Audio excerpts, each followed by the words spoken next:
안녕하세요. 오늘은 24살 대학생 3학년 남자의 글입니다.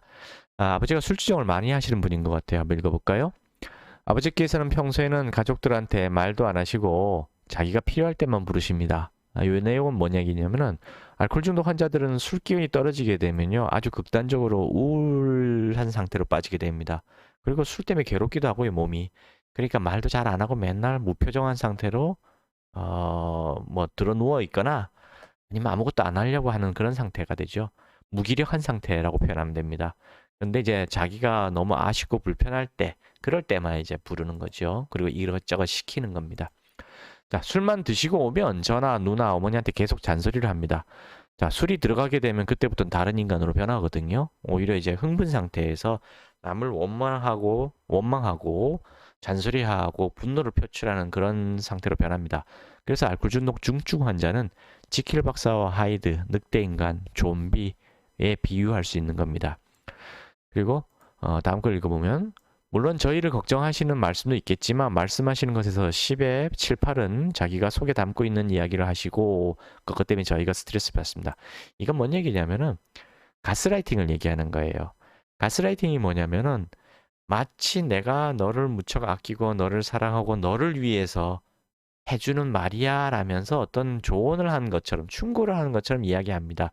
근데 잘 들어보면 말이 살살 꼬이면서 자기 신세 한탄, 남 탓, 원망, 자기는 피해자다, 억울하다 이런 얘기만 계속 하게 됩니다. 그리고 그 모든 것이 바로 너 탓이야 라고 얘기하는 게 바로 가스라이팅이거든요. 지금 그 얘기를 하시는 거예요. 그러다 보니까 자녀들이 처음에는 조언인가 하고 들어봤는데 나중에 결론은 다 내 탓이라고 나한테 비난하고 그런 얘기를 듣다 보니 자녀들이 이젠 스트레스 받는 거죠. 지치는 거죠. 그래서 가스라이팅 당한 사람은요. 결국은 정신질환에 걸려요. 심리적으로 정신질환에 걸리기 때문에 최악의 경우는 자살하는 경우들이 많습니다. 그 이은혜 가평 계곡 살인 사건도 그런 게 맥락이고요. 고의정 사건도 그렇고 뭐 많습니다. 물론 살아남은 사람들도 있어요. 뭐 박수홍 같은 사람은 살아남았죠. 그 뭐 부인이 좀 도와준 것 같아요. 결혼하신 분이. 그다음 뭐 장윤정. 그다음에 또 누구 있을까요? 뭐 많아요. 연예인 중에도 그런 사람들은 겨우겨우 생존한 사람들입니다. 대신에 이제 가족과의 그 연은 완전히 끊어버렸죠. 끊어야 되는 게 맞아요. 끊어야지만 살 수가 있거든요. 끊지 못한 사람들은 자살하거나 죽임을 당하게 됩니다. 유명한 가수분들도 그런 경우 많잖아요. 예전에 뭐 누구누구 뭐 원인이 밝혀지지 않았지만 뭐 그래서 죽은 것 같아. 뭐 살해 당한 것 같아. 이런 것들이 많잖아요. 그게 가스라이팅하고 관계가 아주 큰 겁니다. 자, 그래 놓고는 다른 가족들이 조금이라도 뭐라 하면 곧바로 화를 내면서 큰 소리가 오갑니다. 이게 뭐냐면 자기는 항상 피해자라 생각하기 때문에 그래요. 나만 피해자고 나만 억울하기 때문에 누가 조금이라도 뭔가 조언을 하거나 가벼운 충고를 하거나 약간의 지적질만 해도 그냥 불같이 화를 내게 되는 겁니다. 왜 그러느냐? 알코올 중독에 빠지면은 대뇌 전두엽이 망가지거든요. 전두엽이 망가지면은 좋은 감정과 좋은 생각은 마비가 됩니다. 그리고 나쁜 감정과 나쁜 생각은 아주 활성화가 돼요. 그래서 누군가가 칭찬을 하거나 누군가가 기뻐하는 이야기를 하거나 해도 이쪽이 반응을 안 해요. 안 느껴집니다. 그래서 알코올 중독 환자의 표정은 무표정인 거예요.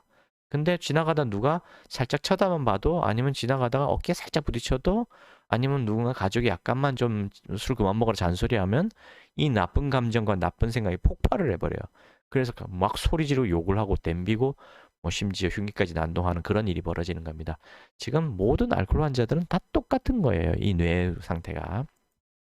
자, 술을 줄이라고 말을 해봐도 줄이겠다고 말만 하시지 줄인 적 거의 없습니다. 당연한 거고요. 학교 졸업 후에 집에서 나가려 하는데 그때까지 어떻게 하면 좋을까요? 자, 이게 포인트인 것 같습니다. 제가 알코올 중독 환자의 자녀들에게 조언하는 게 있어요. 물론 가벼운 환자분들은 빨리빨리 알코올 중독이 뭔지 알아보시고 가족들이 빨리 단합을 해서 올바른 치료법을 선택하시라. 하루도 빨리 단주를 하기 위해서 전문가를 찾아서 빨리 치료하시라. 라고 말씀드립니다. 그런데 중증 환자인 경우는 조금 달라요. 중증 환자들은 본인이 알코올 중독인 걸 인식조차 못하거나 인식을 해도 인정 안 해요. 아니라고 끝까지 우깁니다. 또는 배째 맘대로 할 테니까 뭐 배째 하라고 아예 거부해 버려요. 이런 경우는 가족들이 아무리 애써도 사실상 치료가 어렵습니다.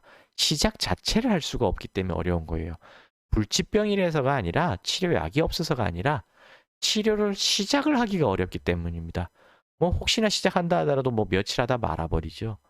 최소 3개월에서 1, 2년씩 치료해야 되는데 뭐 한 달도 치료 제대로 안 합니다. 그렇기 때문에 치료가 안 된다는 뜻이지 치료법이 없거나 치료약이 없어서가 절대 아니에요. 그럼 이렇게 치료를 거부하고 이런 경우는 자녀들이 어떻게 해야 되느냐? 첫 번째, 이것은 자녀들의 책임이 아니에요. 자녀들이 통제할 수 없는 일에 대해서 죄책감과 책임감을 갖지 마세요. 그래서 일단은 마음속에 안절부절하는 마음을 버려버리십시오. 모든 것은 하늘이 그렇게 정한 것이기 때문에 하늘의 책임이 있다 생각하시고요. 그냥 하늘에 기도하는 것 정도로 그냥 자녀분들의 역할은 끝난 겁니다. 더 이상 뭘 하려고 하지 마세요. 두 번째, 빨리 거리 두기를 하셔야 됩니다. 가장 좋은 방법은 그 장윤정이나 저기 박수홍처럼 빨리 물리적으로 거리를 둬야 돼요. 빨리 모든 연락을 다 끊고 차단하고 연락을 주고받지 말아야 됩니다. 그게 가장 좋은 방법이에요. 근데 그렇게 탈출하려면은 첫 번째가 뭐냐면 경제적인 독립이 돼야 돼요. 경제적인 독립이 되지 않고서는 정서적인 독립을 할 수가 없습니다. 왜냐면 밖에 나가서 춥고 배고픈데 어떡하겠어요. 다시 집으로 들어올 수밖에 없어요. 다시 노예가 되는 겁니다. 그래서 절대로 집으로 들어가지 않으셔야 돼요. 그러려면은 무조건 첫 단계가 경제적인 독립입니다. 근데 어떻게 해야 되냐면은 요즘에는 복지가 많이 발전돼 가지고요. 여기저기 다 알아보시면은 의외로 내 돈 들이지 않고 교육을 받을 수 있는 곳이라든가 심지어 장학금까지 받아가면서 숙식 제공되면서 기술을 배울 수 있는 그런 곳들도 있습니다. 또는 각종 지원금이 나오는 곳들도 있으니까 자존심 다 버리시고 다 찾아보세요. 물어서 다 찾아보시고 다 찾아 먹어야 됩니다. 그렇게 해서 어떤 수를 쓰더라도 경제적인 독립을 최우선으로 하셔야 돼요. 멘토를 찾으셔야 됩니다. 멘토가 뭐냐면은 이런 거예요. 아이들은 어렸을 때 뭐 10대 미만, 10대, 20대 이렇게 자라면서 공부만 하는 게 아니고요. 지식만 배우는 게 아니라 여러 사람과 대화를 나누고 다투고 또는 감동도 먹고 또는 삐지기도 하고 존경도 해가면서 나를 다듬게 되거든요. 다듬어지면서 나의 정체성, 나의 기준이 생기는 거예요. 삶의 기준. 나는 이 정도에서 어떤 양심의 가책을 느끼고 살아야 되겠다.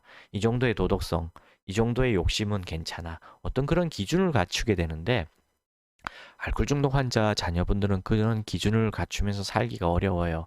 왜냐하면 부모한테 보고 배운 게 마땅치가 않거든요. 별로 없거든요.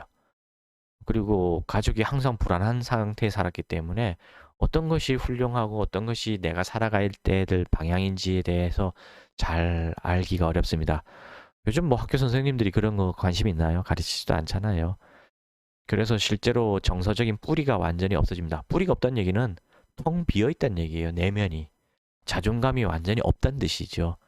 내면이 비어 있기 때문에 사회에 나오게 되면은 각종 경쟁자들, 나를 괴롭히려는 자들, 커트.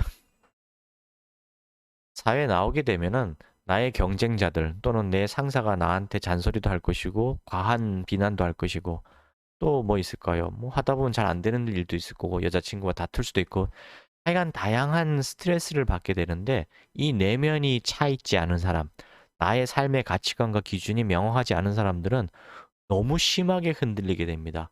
그냥 뭐랄까 팔랑귀가 된다 그럴까요? 그러면서 마음의 상처를 쉽게 받게 됩니다.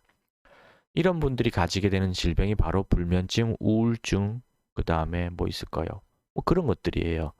그러면 이게 경제적인 독립을 했다 하더라도 삶의 질이 좋을 수가 없어요.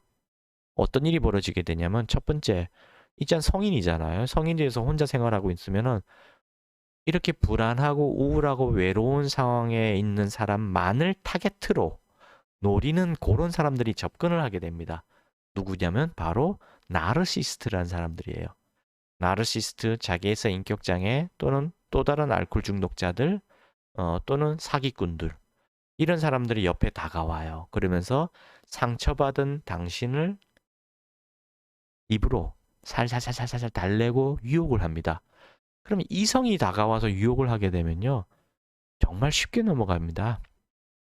정말 쉽게 넘어가요. 거기다 술 한잔 먹여놓고 하면 더 하겠죠. 이성 친구를 통해서 그 외로움과 불안감과 내 내면에 하락돼 있는 자존감을 극복하려고 하지 마세요. 그거 위험한 거예요. 이성 친구가 내 자존감을 많이 올려준다. 고맙긴 한데 그거 역시 가스라이팅일 수 있기 때문입니다. 정말 조심해야 돼요. 정말 가스라이팅 하는 사람인지 아닌지, 그런 나르시스트인지 아닌지 알려면요. 한 10년은 지나야 돼요. 한 1, 2년 만에 알았다? 그거는 나르시스트가 아주 하수인 경우예요. 아주 하수인 경우고요. 수단이 높은 나르시스트들은요, 10년, 20년 같이 살아도요, 결혼해서 같이 살아도 모릅니다. 정말 몰라요. 그만큼 위험한 거니까요. 그럼 어떻게 되냐고요? 이성이 아닌 동성 중에 나이 좀 있는 분들을 통해서 내가 부모처럼 모실 수 있는 사람을 찾으셔야 됩니다. 비록 꼰대라고 요즘 사람들은 욕하지만 아니에요. 꼰대 중에서도 좋은 분들 많아요. 진짜 배울 게 많습니다. 그분들한테. 동네 세탁소 아저씨든 동네 청소부 아저씨든 아니면 책 속에 존재하는 사람이건 아니면 실제 유명한 사람이건 누구든 가리지 마십시오. 이야기를 들어보고 정말 저 사람은 훌륭한 사람이다, 강한 사람이구나 라는 판단 내면은, 강하다는 얘기 주먹을 얘기하는 게 아니고 내면이 강한 사람이구나, 자기 주관이 확실하고 그 주관이란 것도 삐뚤어진 게 아니라 정말 상식과 정의에 맞는구나라고 판단되는 그런 사람들을 찾아서 부모처럼 모시면서 계속 대화를 나누고 의지하고 하다 보면 또 논쟁도 벌어질 수 있잖아요. 예, 그런 과정을 다 겪으셔야 돼요. 그래야만 내 안에 내면이 튼튼하게 갖춰집니다. 그게 줏대라고 하는 거고요. 그게 뭐랄까, 정서적인 독립이고요. 내면이 꽉 찼다고 표현하는 거예요. 다른 거 아닙니다. 말 방식만 다를 뿐이 다 똑같은 거거든요. 이게 돼야만 불면증, 우울증, 무기력 같은 게 없이 잘 살아가고 웃으면서 멋지게 살아가고 당당하게 남 앞에서 내 주장을 이야기하면서 살아갈 수가 있어요. 그때 돼서야 진짜 여자들이, 진짜 좋아하는 여자들이 이렇게 다가올 겁니다. 왜냐면 매력이 있으니까. 이런 상황에서 이성을 만나는 건 괜찮아요. 근데 본인이 항상 우울하고 무기력하고 불면증이 오고 외롭고 쓸쓸한 상태에서 이성을 만나는 거 되게 위험한 겁니다. 조심하십시오. 자, 그 다음에 멘토를 찾은다면 어떻게 하냐고요? 정서적인 독립이 다 찼으면 네 번째, 마지막입니다. 여러분하고 똑같은 입장에 취해 있는 어린 아이들에게 멘토가 되어 주세요. 그러면은 세상의 모든 빚을 다 갚는 겁니다. 그리고 행복하게 사실 수도 있고요. 예, 감사합니다.